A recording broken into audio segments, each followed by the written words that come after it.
This year Canada के अंदर 3 major level के प्रोटेस्ट देखे गए हैं। Manitoba, Prince Edward island and Brampton.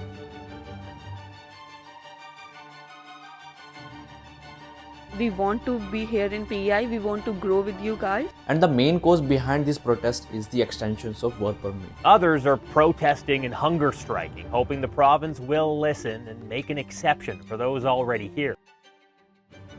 But many people, countless hundreds have come here, have not been nominated in the past, and I expect that will continue in the future. 2024 से लेकर 2025 तक 70,000 students हैं international जिनके work permit expire होने वाले हैं, इसलिए because सारी लाइफ एक झटके में तबाह हो जाएगी। एवरी सिंगल मंथ कनाडा के अंदर 4 से 5 इंटरनेशनल स्टूडेंट सुसाइड करते हैं, उनकी डेथ हो जाती है किसी रीज़न से। We have a connection with one funeral home. In India, they are sending back dead bodies. What? Each month? पिछले 5 साल के अंदर इतनी ज़्यादा मास लेवल पर माइग्रेशन हुई है, इससे जॉब का लेवल काफ़ी ज़्यादा डिक्रीज हो चुका है। कनाडा के अंदर स्टूडेंट के बीच में सिर्फ यही बात होती है कि तुम कितना कमा रहे हो, कितना बचा रहे हो, तुम्हारी फीस कैसे निकलेगी, सिर्फ यही बात होती है। कोई आपसे ये नहीं पूछता कि आपकी लाइफ कैसी चल रही है, कितनी ज़्यादा टेंशंस हैं, क्या क्या पॉइंट के अंदर डिफिकल्टी फेस करी। No one ask you about these thing. On average यहाँ पर इंटरनेशनल स्टूडेंट अपने 30 से 40 लाख रुपये खर्च करते हैं अपनी स्टडी पे, और उसके बाद भी जॉब नहीं मिलती। सबसे बड़ा एग्जाम्पल तो हमारे आकाश भाई हैं। Akash Singh came from India and got a business diploma from an Ontario public college. His 2-year program cost $34,000. I felt like bad, because I spent too much money on the course. After graduating in 2021, Singh searched for work in finance and accounting. आकाश को job तो मिली है, but McDonald के अंदर as a security मिली है, मतलब 2 साल पढ़ाई करने के बाद भी कुछ नहीं मिला हमें। Work in finance and accounting, but has only been able to land jobs at McDonald's and as a security guard. I was expecting a job in the field of what I've studied actually. Agents India में बैठ के students को ठग रहे हैं कि तुम्हारी job लग जाएगी, तुम्हारी PR हो जाएगी, बट ऐसा कुछ है ही नहीं यहाँ पर। साल की फीस पे करनी ही करनी है, क्योंकि मान के चलो 10-10 लाख ਦੇ ਨੇੜੇ ਤੇ ਹੋਣੀ ਹੈ 1 ਸਾਲ ਦੀ। ਇਹ ਸੈਕੰਡ ਈਅਰ ਲਈ ਕੋਈ ਉੱਥੇ ਕੰਮ ਵਗੈਰਾ ਨਹੀਂ ਮਿਲ ਜਾਏਗਾ ਜਿਹੜਾ ਕਰਕੇ? ਸੈਕੰਡ ਈਅਰ ਦੇ ਸਟੂਡੈਂਟ ਆਰਾਮ ਨਾਲ ਕੱਢ ਲੈਂਦੇ ਇੱਥੇ, ਕੋਈ ਵੀ ਆਰਾਮ ਨਾਲ, ਖਾਸ ਕਰ ਜਿੱਦਾਂ ਤੁਸੀਂ ਟੋਰਾਂਟੋ ਗਏ, ਟੋਰਾਂਟੋ ਵਿੱਚ ਵਾਧੂ ਕੰਮ ਹੁੰਦਾ। ਇਹਨਾਂ ਨੇ ਇੱਥੇ ਟੋਰਾਂਟੋ ਦੇ ਵਿੱਚ ਘੱਟ ਚਾਂਸ ਹੈਗੇ ਨੇ ਫੀਸ। जो सारी चीज़ें आप इंस्टाग्राम पे देखते हो सिर्फ इंस्टाग्राम तक ही सीमित है। आप महंगी गाड़ियाँ देख रहे हो, वहाँ की लाइफस्टाइल देख रहे हो, बट एक्चुअल में रियलिटी ऐसी नहीं है, वो काफ़ी ज़्यादा अलग है। We used to love Canada, their weather, their lifestyle, everything. But when we came here, we know the reality. It is very stressful. I'm thinking that why I choose to come here, why I choose this country to make my future bright. Why I come, every day I think why. It is a big mistake for me.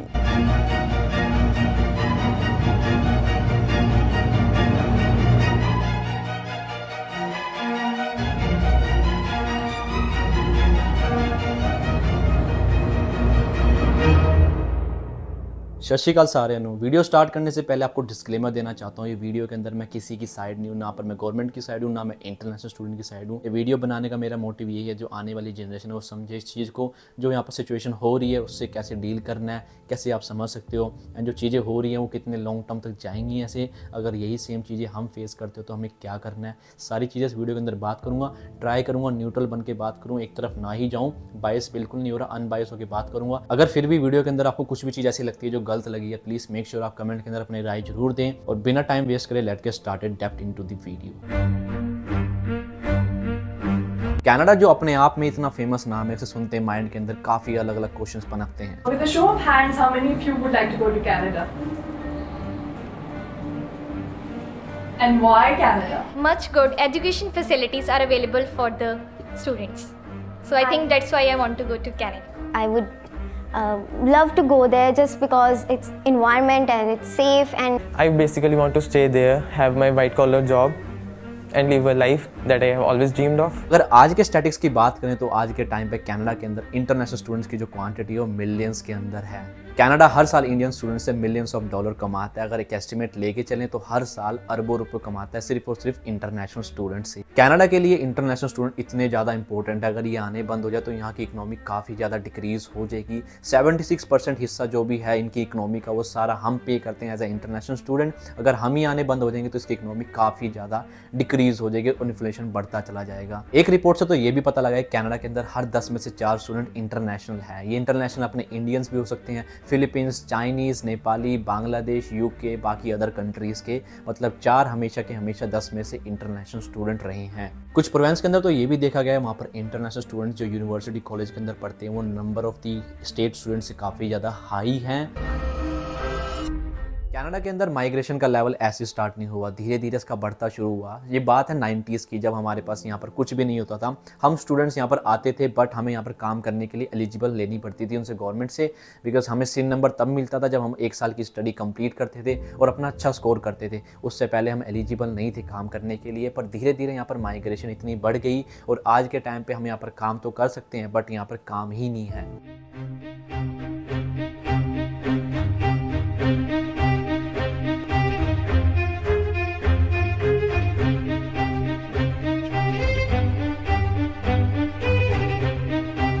सबसे बड़ी shocking fact तो ये है, इसी साल Canada के अंदर 3 major level के प्रोटेस्ट देखे गए हैं। ये जो 3 प्रोटेस्ट हमारे 3 प्रोविंस के अंदर है, मैनीटोबा, प्रिंस एडवर्ड आइलैंड, अपना ब्रम्पटन। टेस्ट होने का सिर्फ मेन रीजन ये है एक्सटेंशन ऑफ वर्क परमिट। उनके वर्क परमिट एक्सपायर होने वाले हैं 2024 से लेकर 2025 तक, वो सारे रिसोल्व हो सके, इनको एक टाइम मिले ताकि इनके वर्क परमिट एक्सटेंड हो सके, ताकि ये यहाँ पर रह सकें एज ए लीगल। अगर इनके वर्क परमिट एक्सटेंड नहीं हो तो यहाँ पर इनके पास कोई चांसेस नहीं है लीगल रहने का। ये सेम सिचुएशन आपके साथ भी या मेरे साथ किसी भी साथ भी हो सकती है। तो 70,000 स्टूडेंट्स हैं जिनके एक्सपायर होंगे 2024 से लेकर 2025 तक। तो इन्होंने यहाँ पर एक तरीके से प्रोटेस्ट निकाला है, which is extremely good, because ये करेंगे, इनकी लाइफ है यहाँ पर बिगड़ रही है तो उसको सुधारने के लिए कुछ तो करना पड़ेगा। हज़ारों की बात है यहाँ पर, ये नहीं कि 2-3 बंदे हैं या 100-200 बंदे हैं, काफ़ी लार्ज अमाउंट की पॉपुलेशन यहाँ पर सफ़र हो रही है इस चीज़ से। आपने सुना होगा कनाडा के अंदर यार अपने इंडियंस काफ़ी ज़्यादा सपोर्टिव होंगे, बट एक्चुअल में ऐसा नहीं होता। आपके जो यहाँ पर इंडियंस होते हैं वो आपको खाने के लिए या नोचने के लिए लगे रहते हैं हर एक मोमेंट के अंदर। अभी कनाडा के अंदर काफ़ी ज़्यादा केसेस देखे गए हैं जहाँ पर आपके इंडियंस ओनर हैं वो आपसे धक्काबाजी करते हैं, आपके पैसे मारते हैं, आपको कैश पे काम करवाते हैं, आपकी जो भी ज़रूरतमंद चीज़ें होती हैं उसका फ़ायदा उठाते हैं, क्योंकि आपके पास जॉब नहीं होने वाली और अगर आपको काम मिलता है तो कैश पे काम करवा के आपको कम पैसा देते हैं। उन्होंने मैंने साफ इन्ना किया भी या तो तू 1 साल होर काम कर, ਵੀ ਜੇ ਨਹੀਂ ਕਰਨਾ ਤੇਰੀ ਮਰਜ਼ੀ ਹੈ ਤੂੰ ਕੰਮ ਛੱਡ ਸਕਦੇ। ਤੁਸੀਂ ਮੈਨੂੰ ਪ੍ਰੋਮਿਸ ਕੀਤਾ ਸੀ ਵੀ ਜਦ ਮੈਂ ਲੱਗੀ ਸੀ ਵੀ ਤੁਸੀਂ ਪੀਆਰ 'ਚ ਹੈਲਪ ਕਰੋਗੇ, ਵੀ ਤੁਸੀਂ ਇੱਦਾਂ ਕਿਵੇਂ ਕਰ ਸਕਦੇ ਹੋ। ਤੇ ਉਹ ਕਹਿੰਦੇ ਵੀ ਨਹੀਂ ਅਸੀਂ ਮਿਨੀਮਮ ਵੇਜ ਵੀ ਨਹੀਂ ਦੇਣੀ। ਉਹ ਕਹਿੰਦੇ ਅਸੀਂ ਨਹੀਂ ਦੇਣਾ ਹੈਗਾ, ਤੂੰ ਜੋ ਮਰਜ਼ੀ ਕਰ ਲੈ। ਮੈਂ ਕਿਹਾ ਜੀ ਮੇਰੀ ਪੇ ਰਹਿੰਦੀ ਆ, ਮੇਰੀ ਓਵਰਟਾਈਮ ਰਹਿੰਦਾ ਆ, ਮੇਰੀ ਵੈਕੇਸ਼ਨ ਪੇ ਰਹਿੰਦੀ ਆ। ਕਹਿੰਦੇ ਓਵਰਟਾਈਮ ਕੀ ਹੁੰਦਾ, ਮੇਰੀ ਤਕਰੀਬਨ ਜੀ $10,000 ਆ, ਮੈਂ ਨਾ ਕੋਈ पे देनी है ना ही मैं ਤੁਹਾਨੂੰ कुछ ओ करना है।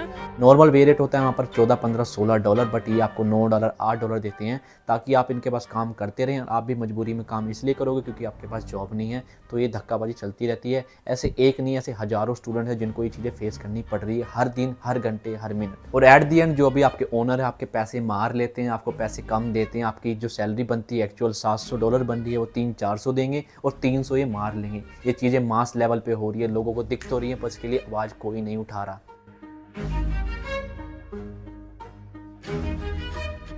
रिसेंटली कनाडा के अंदर नौजवान सपोर्ट नेटवर्क खुला है जिसके अंदर हमारे इंडियन स्पेशली पंजाबीज जो भी ऑपरेशंस कर रहे हैं उनके अगेंस्ट खड़े हुए हैं, which is extremely a good, because हम जैसे स्टूडेंट्स को इस चीज़ को फेस करना पड़ता है। जितने भी स्टूडेंट ये प्रोटेस्ट कर रहे हैं इनकी सिर्फ 3 डिमांडें हैं। पहली डिमांड तो कंसिस्टेंसी, फेयरनेस, ड्रॉज निकलना, बिकॉज पीएनपी के ड्रॉज काफ़ी ज़्यादा ऊपर नीचे हो रहे हैं, इससे ड्रॉज निकल ही नहीं रहे।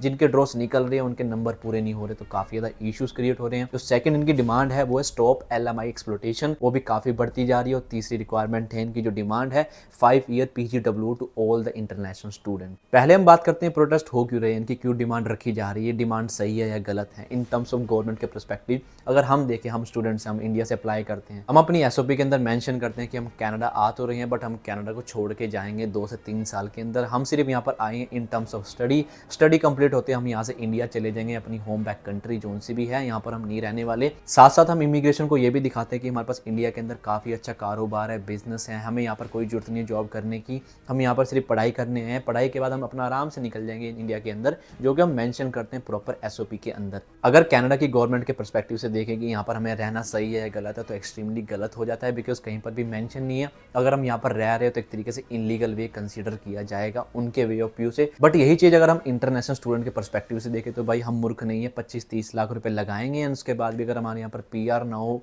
हमें जॉब ना मिले, तो हम यहाँ पर क्यों ही आएंगे। तो ये चीज़ को देखने के पर अगर हम कंसीडर करें तो हम यहाँ पर गवर्नमेंट को हम रॉन्ग कंसीडर करेंगे as a international student perspective, but government से देखें तो ये चीज़ गलत है।